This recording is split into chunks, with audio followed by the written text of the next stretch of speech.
Bu videoda biz Almaniyadan danışırıq. Frankfurtda keçirəcəyimiz bir neçə saat artıq başladı. Hətta ki, başıma gəlməyən qalmır. Bu gün deyəsən görməyəcəyim, eşitməyəcəyim şey qalmayacaq. 100 nəfər könüllü şəxs qatardan düşməlidir, yoxsa qatar getməyəcək. İş elə gətirdi ki, həqiqətən də Kölnə gələsi oldum. Deməli, Alman qatar sisteminə heç vaxt güvənmirəm ki, elə bir vəziyyətdəyim ki, nə baş verəcək bilmirəm. Maşallah dediyimiz 3 gün yaşamır. Səmadan hər kəsə salamlar. Hazırda Lufthansa hava yolu ilə Bakı Frankfurt uçuşundayım. Dəqiq olaraq harda olduğumuzu bilmirəm, amma təxminən 1 saat sonra eniş eləməliyik Frankfurta. Gecə saat təxminən 6 radələridir Bakı vaxtı ilə.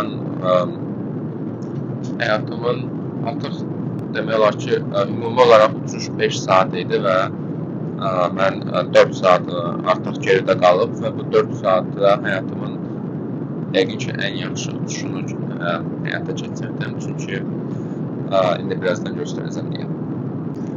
Gördüyünüz kimi yanımdakı hər 3 row, yəni hər 3 sıra boş idi və mən bütün uçuş boyu hər 3 sırada çox rahat şəkildə yatmışdım. Yorğan da veribmişlər və bütün uçuşu demək olar ki, həyatımda ilk dəfə yataraq keçirdim ki, bu mənim üçün çox nadir bir hal idi və demək olar ki, mən həyatım boyu uçuşlarda 100-ə yaxın yaşadığım bu uçuşlarda heç vaxt yataraq keçirməmişəm. Ümumiyyətlə, təyərdə yatan insanlara həmişə qibdə eləmişəm, amma bu uçuş çox istisna bir uçuş oldu və buna görə də Lufthansa'ya xüsusi bir təşəkkürlər.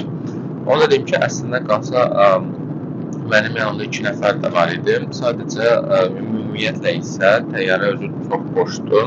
Ona görə də stüardesslər özləri yaxınlaşıb bir insanlara təklif edirlər ki, bizdən filan sıra tamamilə boşdur, ora keçib daha rahat səyahət eləmək istəyirsinizmi və s. Və özləri demək olar ki, bu 3 sıranın üçündə də dolu olan sıralara bir yaxınlaşdılar və o boş sıralara artıq danışa bilmirəm, çox biraz yuxuluyum deyə yuxudan indi oyanmışım. Həmin sıralara yönləndirdilər, ona görə də demək olar ki, hər kəs çox rahat bir şəkildə bu uçuşu həyata keçirdi. Bir çox sıralarda sadəcə mənim kimi tək insanlar var idi və hamı yatmışdı. Buna görə məncə möhtəşəm idi. Təbii ki, bu həm Lufthansa'dan əlavə təyyarənin bu qədər boş olmağından da boşdur. Belə, hazırda Frankfurta gedirəm və bu video mənim Frankfurtda səyahətim və orada yaşadığım təcrübələrdən ibarət olacaq. Frankfurtda təxminən 6-7 saat vaxtım var ümumilikdə. Ondan sonra başqa bir şəhərə gedəcəm. Amma hələ ki, hadisələri qabaqlamaq istəmirəm, görək başımıza nə iş gəlir.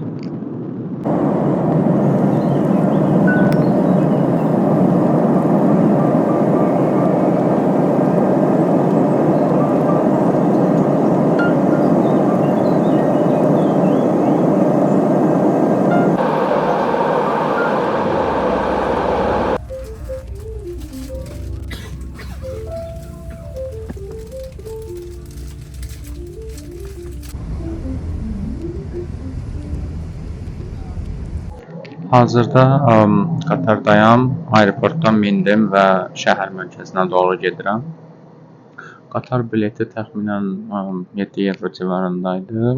Elə aeroportun içindən alınır və aeroportun özündə də qatar stansiyası var idi, ona görə rahat oldum. Bir də bir şey qeyd edirəm ki, bu videoda əvvəlki Hindistan videosundan fərqli olaraq səsin daha yaxşı olduğunu və əlimdə mikrofon tutduğunun fərqinə vara bilərsiniz. Ay xalam, mikrofon qoy yerə. Bu isə ona görədir ki, mənim sevimli fanatlarımdan biri, adını çəkilməni istəməyən bir Həcə xanım, kim ki məni videolarımı çox sevir, bütün videolarımı bəyənir, like qoyur və şərh yazır. O mənə hədiyyə elədi bu mikrofonu. Buradan da ona xüsusi təşəkkür edirəm. Çox sağ ol. Belə, mən ötən videoda xatırlayırsınızsa Hindistan videosunu taxlamışdım ki, mikrofonum yoxdur, kameram yoxdur. Görünür bu ağlamağım faydasını verdi və artıq mənə belə hədiyyə alan oldum. Bir də buradan adın çəkilməyini istəməyən Həcə xanıma xüsusi təşəkkür edirik. Frankfurtda keçirəcəyimiz bir neçə saat artıq başladı və görək nələr baş verəcək.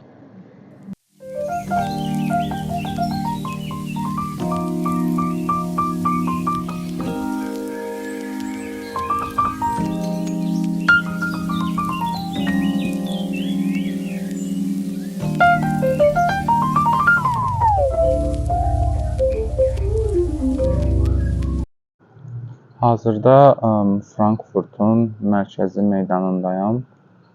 Səhər saat 7-yə qalıb deyə bomboşdur, burada heç kim yoxdur. Demək olar ki, yəqin ki, birazdan daha çox əhali olacaq. Bugün 5-ci gündür həmçinin.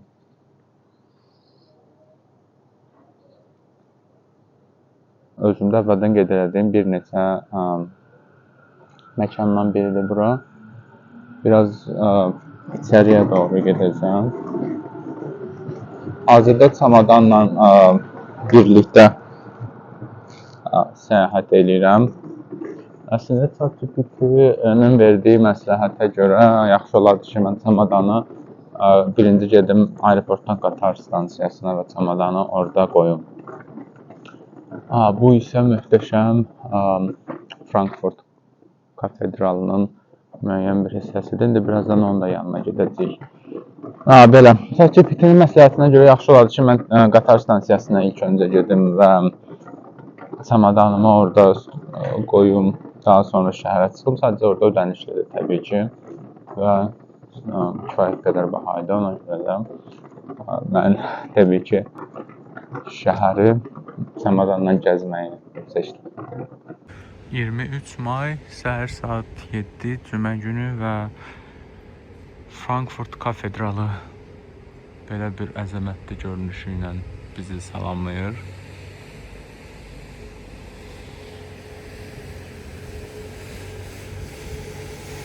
Çox səhər olduğuna görə şəhər təmizləyən maşınlar artıq öz işlərinə başlayıblar. İnsanlar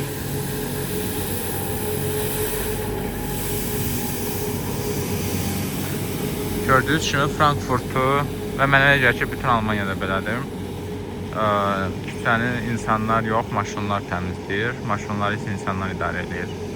Yəqin ki, optimal versiya budur, nəinki insanların bizdəki kimi küçəni təmizləməsi və sonra avtoqəzaya düşməsi.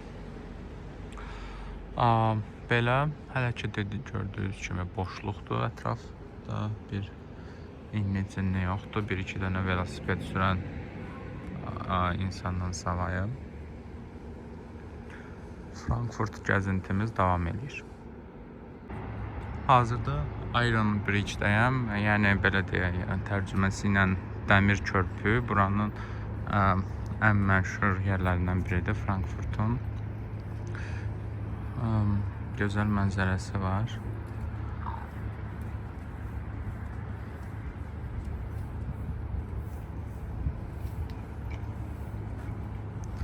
Bu kilitlər təbii ki, turistlərin ən sevdiyi şeylərdən biri.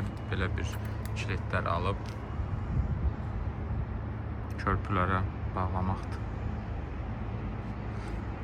Frankfurtun ən sevdiyim tərəflərindən biri də o hündür binalardır. Ümumiyyətlə, məni tanıyanlar yəqin ki, bilir ki, mən təbiətdən daha çox belə urbanizasiya, hündür binalar, işıqlar, şüşəli şəhər, bu tipli bir şeylər daha çox sevirəm. Ona görə Frankfurt yəqin ki, ideal şəhərdir. Və Frankfurtda gəzərkən normalda Yaponiyadan olan bir xanımla tanış olduq və bir-birimizin şəkillərini çəkdik. Hey! So you are from Japan, Yes. visiting Germany. Yeah. How is your first impression here?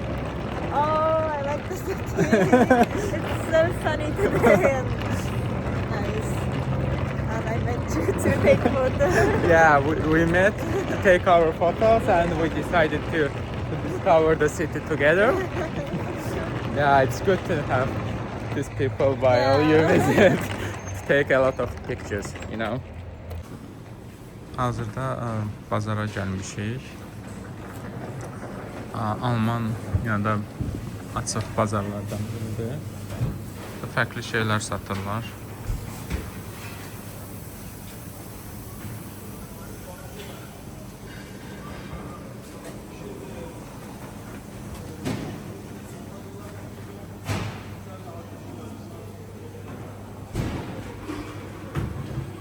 Hazırda səhər yeməyi yerik.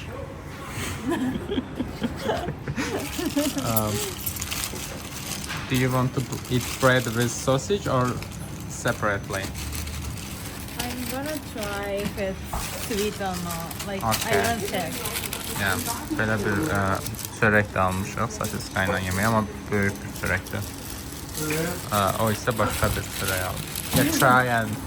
Yeah, try. Do you want to try now? I guess it's sweet. Ah, okay. So maybe later? Yeah. Yeməyi bitirdik.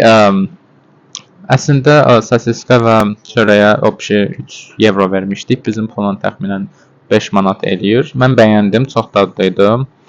How about Erika? Did you like your sausage and the bread? Yeah, I liked it. What was the name of the sausage you asked? Okay. Brought something. I Yeah, forgot. not Frankfurt, Not definitely. Frankfurt. I thought it's Frankfurt, but it was Yeah. not. Okay, but yeah, it was good, right? Yeah, it was good. And cheap, I would say. Yes, yes. Yeah, just €3. Yes, €3. Yeah. Yeah, let's see. Az öncə dəmir körpüdən izlədiyimiz o hündür mərtəbəli binaların yanına gəldim. Artıq Yapon yoldaşımla vidalaşdıq. O avtobusa minib başqa bir şəhərə gedirdi. Sadəcə bir neçə saat Frankfurtda keçirməli idi. Ona görə də artıq ayrıldıq, o avtobus dayanacağına getdim. Mən isə hələ ki Frankfurt səfərimi davam elətdirirəm. Məndə də artıq bir neçə saat qalıb. Amma pis deyil. Hələ ki səfərim yaxşı gedir. İstədiyim yerlərə demək olar ki artıq bir böyük əksəriyyətinə baş çəkə bildim. Sadəcə bir neçəsi qalıb. İndi də onlara birinə gedirəm. Və təbii ki onlardan biri də bu böyük hündür mərtəbəli binaların olduğu küçədir. Orada əslində Main Tower deyə bir qala deməyim də, yəni bir bina var, hansı ki əsas bina adlanır. Onun normalda başına çıxmaq olur, ta təpəsinə və oradan bütün Frankfurtun mənzərəsi görünür. Amma təbii ki o ödənişli olduğu üçün mən ora çıxmayacağam. Belə. Frankfurtu əsasən bu binalarına görə sevirəm deyə bilərəm. Hazırda yavaş-yavaş saat 8-9 radələrdə və insanlar artıq şəhərə çıxmağa başlayırlar, işə gedənlər və s. başlayıblar. Ona görə də şəhər biraz daha çox canlanır. Şəhərdə dəhşət çox velosiped sürənlər, skuter sürənlər və qaçanlar görürəm. Məsələn, tipik Avropa şəhərlərində normalda insanlar bu tipli nəqliyyat vasitələrindən çox istifadə edirlər. Belə.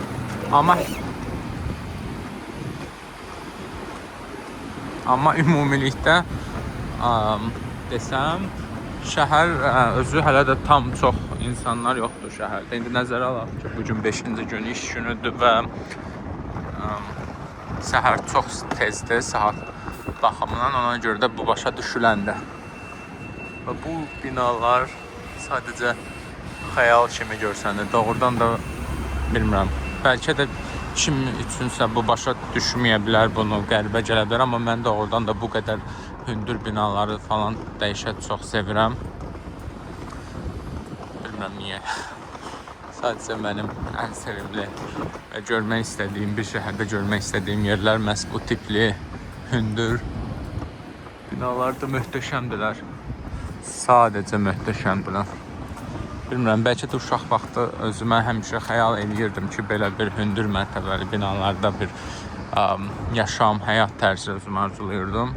işləyim falan. Düz indi Bakıda da, Port Bakuda işləyirəm və o qədər də fərqlənmir, amma yenə də bu binalar da pis olmazdı.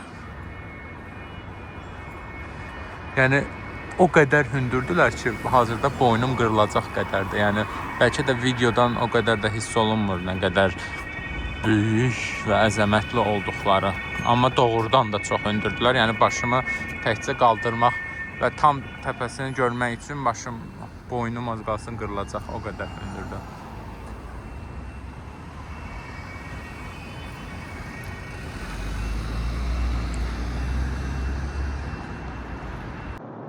Nəhayət ki, Main Tower deyilən, yəni ki, əsas qüllə deyilən əraziyə gəldim, çatdım. O məhz bu qüllədir, hansı ki, onun ta təpəsinə çıxıb bütün şəhəri ayaqlarının altında izləmək olar.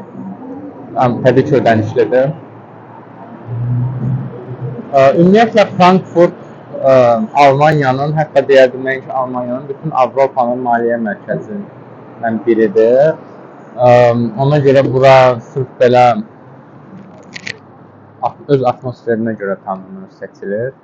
Yəni ki, korporativ insanlar, ofis işçiləri, hündür binalar, böyük korporasiyalar, iri şirkətlər, baş ofisləri və s. hamısı buradadır. Belə hündür ofislərdə çalışırlar. Frankfurt məsələ bu tipli, bu şeyə görə tanınır. Ümumiyyətlə, Almaniyada hər şəhər özünə məxsusluğu var. Frankfurt isə bu maliyyə, biznes və s. tipli sahələrlə məşhurdur. Təbii ki, korporativ dünyada çalışan bir insanlar üçün də ideal seçimdir yaşayış üçün. Belə, mən isə həqiqətən də bu şəhərin bu hündür mərtəbəli binaları, ümumiyyətlə bu ərazisini çox bəyəndim. Bu binaların hündürlüyünü videodan baxanda heç cür bilməm, görsənirmi? İnanılmaz böyükdürlər, yəni. Sözlə təsəvvür yarada bilmirəm məncə. Yəni sözlərim yetmir. Və özümü bu binaların arasında çox xoşbəxt hiss edirəm.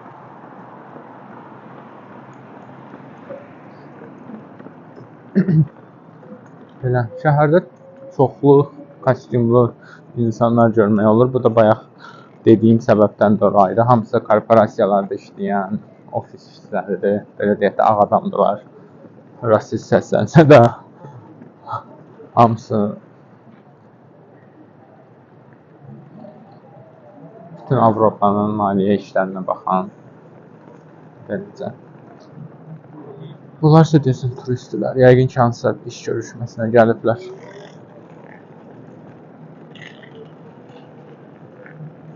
Bu isə kimdir bilmirəm. Belə. Şəhər gözəldir, gözəl olmalı təbii ki. Aha, baxın, o dediyim əsas qüllə buradan da daha gözəl görsənir. Ta o təpəsinə çıxmağa mümkün olan bir qüllə.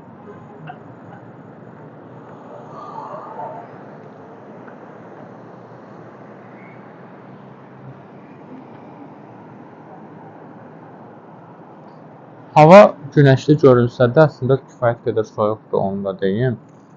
Ümid edirəm növbəti gedəcəyim ölkə, hansı ki, indi az qalsın deyirdim, amma sürpriz eləməyə saxlayıram. Videonun sonuna saxlayıram, sürpriz eləyəcəm. Növbəti gedəcəyim ölkə, ümid edirəm ki, bu qədər soyuq olmaz. Çünki mən özümlə qalın paltar demək olar ki, götürməmişəm. Ancaq bir dənə qalın səngəyimi götürmüşəm və salam, hamısı tişörtdür. Çünki burada başa düşüləndir, indi may ayının 23-üdür. Amma ümid edirəm ki, havalar yaxşı keçəcək. Hazırda burada günəş var.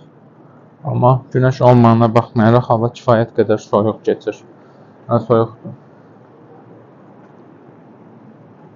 Belə, Frankfurt səyahətim hələ ki davam eləyir.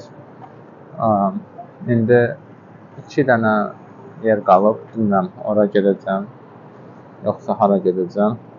Bunun üçün videonu sonlandırmalıyam və qərar verməliyəm. Çünki Google Maps-dən baxıram ki, hansı uzaqlıqdadır, hara necə gedilir. Və ümid edirəm ki, bu mikrofon videolarda səsin daha yaxşı olmağına səbəb olacaq.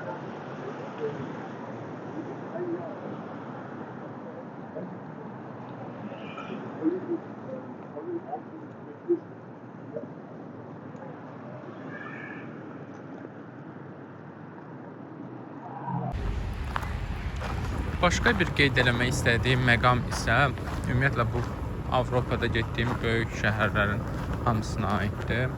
Demək olar ki, Bakıdan fərqli olaraq Avropada park anlayışı daş, mərmər, skameyka demək deyil. Avropada meşə anlayışı, park anlayışı daha doğrusu belə ağaclar, torpaq yol, təbiət, it gəzdirən insanlar, qaçan insanlar, velosiped sürən insanlar deməkdir. Doğrudan da buradakı parkda insanlar oturanda bura özünüzü həqiqətən də parkda hiss edirsiniz. Ona görə ki, burada daşlığın, mərmərlərin arasında deyilsiniz.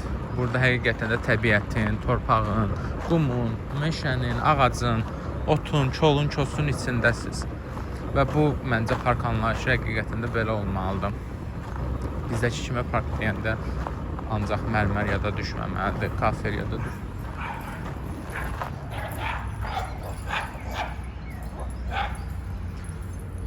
Allah sən saxla.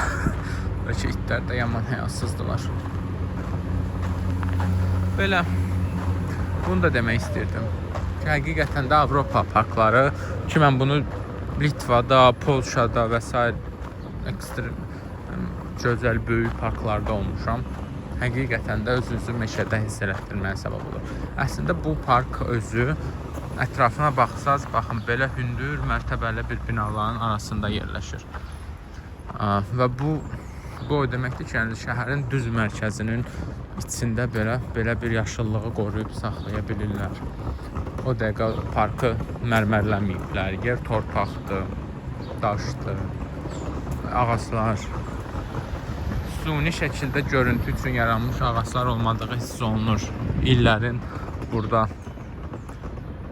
həyatını burada yaşamış ağaclar olduğu görsənir. İnsanlar özləri üçün yaşayırlar. Ağacların özünün heyvanları qorunub saxlanır. Müxtəlif quşlar, dələlər, nə bilim çiçəklər, böcəklər, fərqli heyvanlar, həşəratlar da görmək olur. Bu Avropada park anlayışıdır. Ümid edirəm bu anlayış nə vaxtsa bizə də gələcək.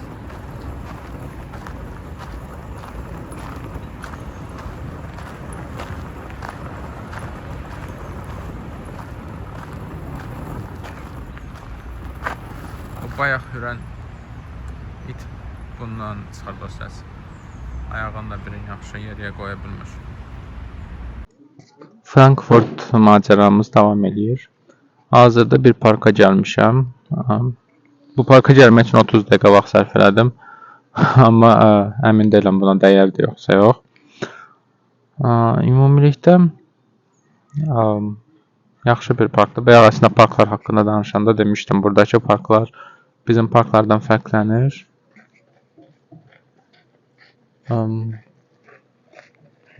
Buradakı parklarda siz adətən belə idman eləyən, qaçan, velosiped sürən, sonra orada bilmirəm ağacın yanında görürsüz fərqli cür idman eləyən insanlar görürsüz. Arxada uşaqlar üçün bir qədər oyun meydançası tipli bir şey var. Uşaqlar var orada oynayırlar. Burada yanımda bir kişi kitab oxuyurdu. İndi kitabını qoyub gedib. Belə. İnsanlar, baxmayaraq ki, bu gün cümə günüdür, amma parkda hələ də insanlar var. Düzdür, park dolu deyil, amma müəyyən qədər insan var. Həftə sonları təsəvvür edirəm ki, burada daha çox insan olur. Belə, kənarda uşaqlar orada oynayırlar və s. Yaxşı bir atmosfer var. Və bu, demək olar ki, şəhərə mərkəzi sayıla bilər. Çox da uzaq deyildi. 30 dəqiqəlik bir yol idi ayaqla. Piyada 30 dəqiqə gəldim. Belə, hazırda artıq saat burada 10-dur. Təxminən bir 5 saatim var növbəti qatarla səfərimə. Amma qatar stansiyasına baxdım. Buradan ayaqla 30 dəqiqəlik yoldur. Yəqin ki, hələ bir neçə fərqli yerə də getməyə vaxtım var. Hələ 5 saat çoxdur. Amma bilmirəm, indi biraz yorulmuşam. Hələ ki özümü günəşə verirəm, gün vannası qəbul edirəm. Yaxşı ki, axşam təyyarədə yata bildim. Yoxsa indi hazırda yorğunçuluqdan düşünmürəm ki, bu boyutda elədiyim şeyləri eləyə bilərdim o yorğunçuluqda. Eləsəydim də yəni özümə bir növ zülm vermiş olacaqdım. İndi özümü kifayət qədər gümrah yaxşı hiss edirəm. Yuxusuz deyiləm, ən azından axşam yuxumu aldım. Düzdür, təbii ki, normal öz yatağımdakı qədər rahat yatmamışam. İstər-istəməz təyyarə oturacaqları nə qədər rahat ola bilərsə, o qədər rahatçılıqda yatmışam. Həm də səs-küy, yəni təyyarənin öz mühərrikinin öz səsi, sonra orada insanların öz səsi və s. Amma belə ümumilikdə pis keçmədim. Ən azından yuxumu ala bildim. Bir də burada dəhşət çox it gəzlərinə görürəm. Belə başa düşürəm, Almaniyada it saxlamaq bir trenddir, bir dəbdir. Çox insan it saxlayırlar. Ki, başa düşürəm də əslində, indi belə deyək də, uşaqsız bir dünyada yaşayırıq. İnsanlar daha az uşaq sahibi olmağa üstünlük verirlər. Onun da əvəzini ev heyvanları ilə əvəzləməyə çalışırlar. Belə, hələ ki, hava yaxşı ki qızdı. İndi bayaq deyirdim, hava soyuqdur. İndi günəşin altında oturmuşam. Bitlərimi günə verirəm, yaxşıdır. Soyuq deyil. Belə. Hazırda qatar stansiyasının yanına gəlmişəm. Birazdan qatarın vaxtıdır. Daxil olacaq içəri. Böyük bir qatar stansiyasıdır. Kifayət qədər böyükdür.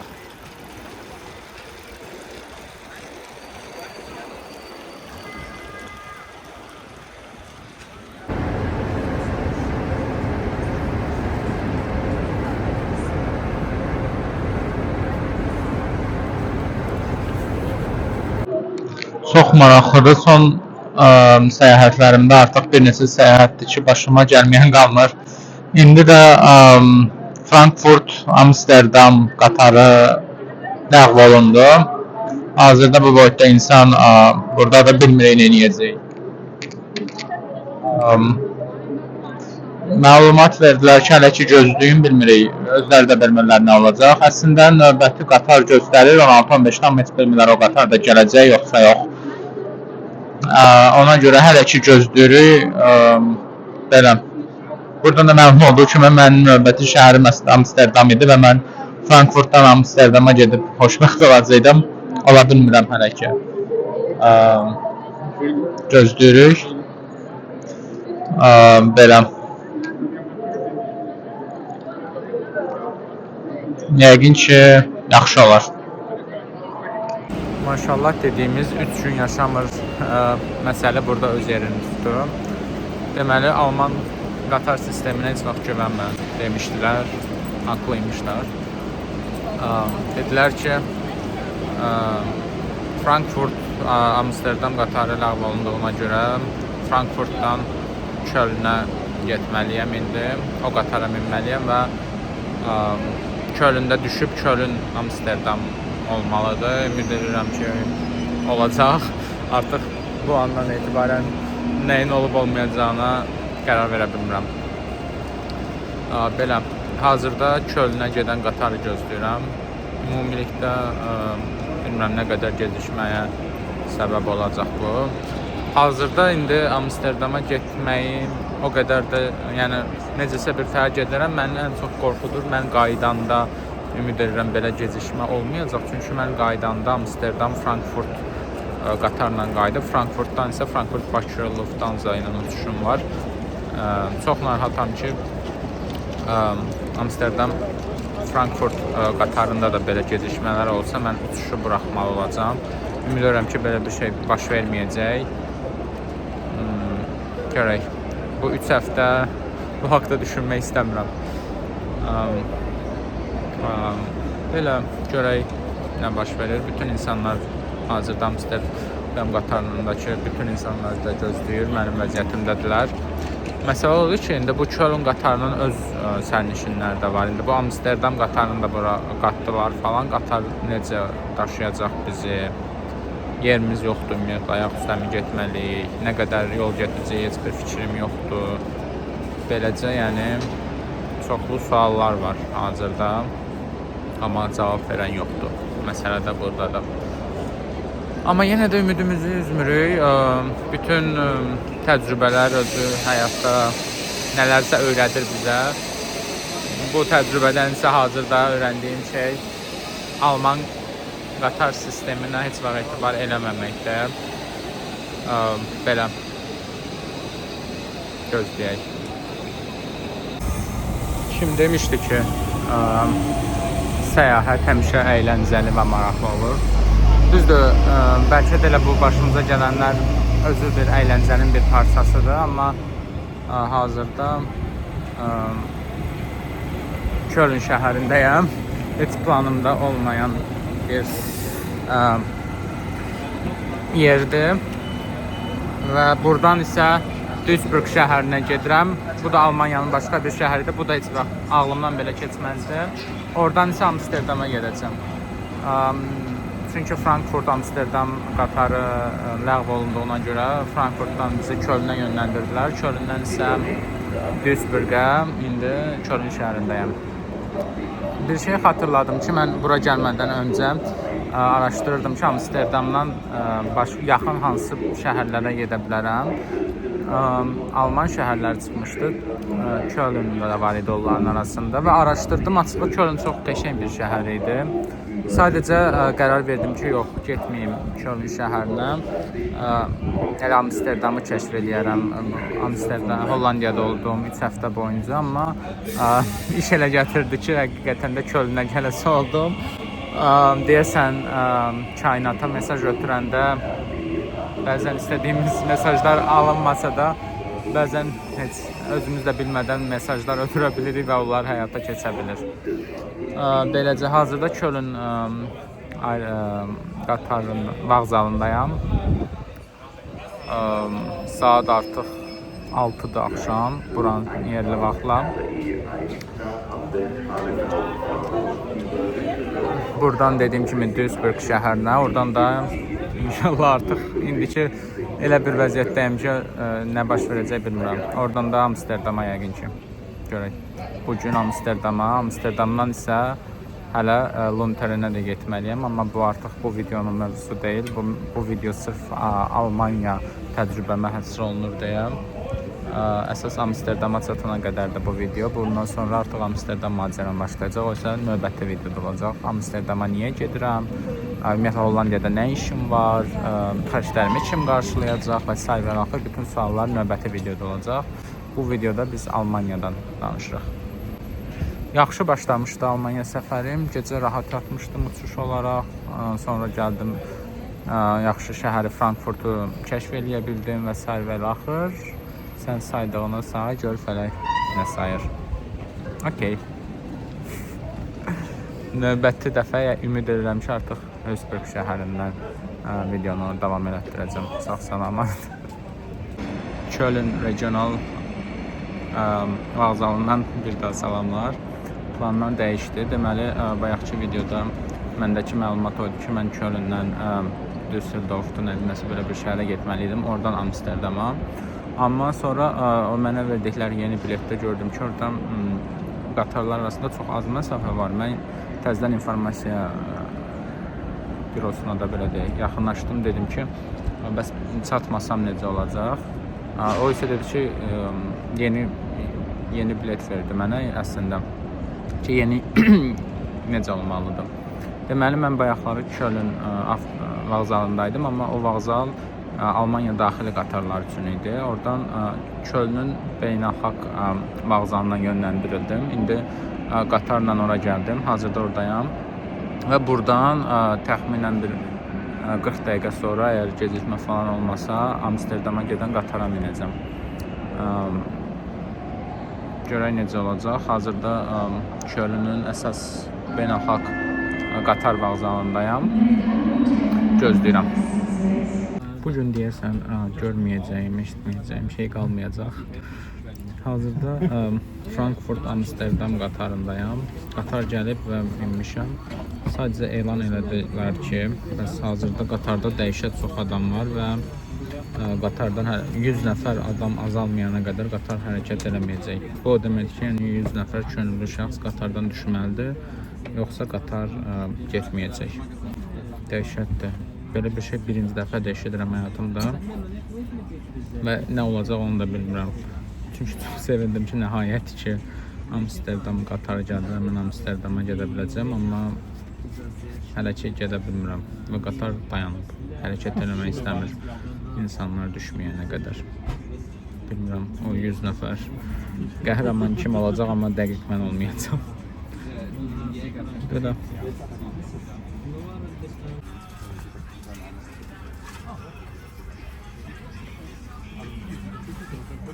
Deməli, insanların düşmədiklərini görüb belə bir şey elədilər. Qatardan Amsterdam axırıncı dayanacaq olsa da ona qədər təxminən 3 Alman şəhəri və bir dənə də Hollandiyanın başqa bir Utrecht şəhərindən getməli idi. Yəni Amsterdama qədər 4 dayanacaq var idi və amma onlar dedilər ki, qatar indi o 3 Alman şəhərində dayanmayacaq. Yəni ancaq Hollandiya şəhərlərinə gedəcək, birbaşa Utrechtə gedəcək, oradan da Amsterdama. Ona görə həmin 3 Alman şəhərinə gedən şəxslər qatardan düşsünlər.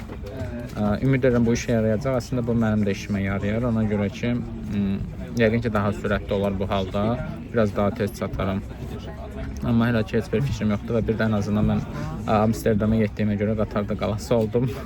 Yaxşı ki demədilər ki, kimin ki bileti bu qatara deyil düşsün. Çünki mənim biletim əslində bu qatara deyil. Mən Frankfurtdan biletim, amma indi Kölndən minmişəm. Tamam başqa bir qatardır. Ona görə də açığı biraz qorxdum ki, belə yoxlanış edib bileti bu qatar olmayanlara düşürdülər, amma belə olmadı. Və biraz da olsa bəxtim gətirdi. Belə görək. İndi hələ ki hərəkət eləmir amma qatar. Gözləyir yəqin ki, onlar düşsünlər, Alman şəhərlərinə gedənlər bundan sonra hərəkət eləyəcək. Belə, baxaq. Bunu demişkən bir məqamı da mütləq qeyd edeyim ki, deməli mən xatırlayırsınızsa bayaq Kölnün digər vağzalında olanda demişdim ki, mən əslində başqa bir Alman şəhərinə gedib oradan qatara minməliyəm. Düsseldorfda nəsə belə bir şəhər idi və indi əslində bu həmin qatar idi. Yəni birinci Kölndən gedəcəkdi ora və belə çıxır ki, artıq qatar o şəhərdə dayanmayacaq və mən əgər həmin şəhərə getmiş olsaydım bu qatarı buraxmış olacaqdım. Bu qatara minə bilməyəcəkdim. Və burada çox bəxtim gətirdi ki, mən həmin şəhərə yox, məhz Kölnün digər vağzalına gəldim və buradan mindim qatara. Həqiqətən də həyatda nə qədər də planlamadığımız, gözləmədiyimiz şeylər baş versə də müəyyən qədər də yaxşı bir şeylər də baş verir. Burada dəhşət hamı danışırsa çoxdur. Ümid edirəm səsim gəlir. Mikrofonu qoşmağa bu dəqiqə halım yoxdur. Bəli, bu nə qədər planlamadığımız şeylər olsa da həmişə yaxşı bir şeylər də olur. Bu artıq bizdən asılıdır ki, biz yaxşı şeylərimi görürük, özümüzdə bunu mu qabardırıq, yoxsa xoşa gəlməz şeylərimi. Məncə yaxşı şeyləri qabardaraq əhvalımızı yaxşıya kökləyə bilərik ki, daha çox yaxşı şeylər baş versin. Belə, qatarın hərəkət eləməyini hələ ki gözləyirik, amma sözün açığı bir tərəfdən də içimdə qatar hərəkət eləməyənə qədər, hətta deyərdim Amsterdama ayağımı basmayana qədər biraz inamsızlıq var ki, ora çata biləcəm yoxsa yox. Çünki bugün başıma dəhşət çox şeylər gəldi, gözləmədiyim şeylər idi. Görək nə olacaq. Dərindən nəfəs alıb onu demək istəyirəm ki, bu həyatda nə olur olsun, nə baş verir versin, həqiqətən də dərindən nəfəs almaq, bir anlıq fasilə vermək və situasiyanı analiz eləmək lazımdır. Bugün başıma gələn bu boyda hadisədən sonra hazırda Amsterdam torpağındayam. Amsterdam vağzalında və buradan gedəcəyim yerə gedirəm, amma bu təbii ki bu videonun mövzusu deyil, bu Hollandiya mövzusu videosunda olacaq. Və Almaniyada artıq hər şey bitdiyinə görə bu videonu da burada yekunlaşdırıram. Növbəti video Hollandiyadakı həyatım haqqında olacaq. Özünüzə yaxşı baxın. Görüşərik.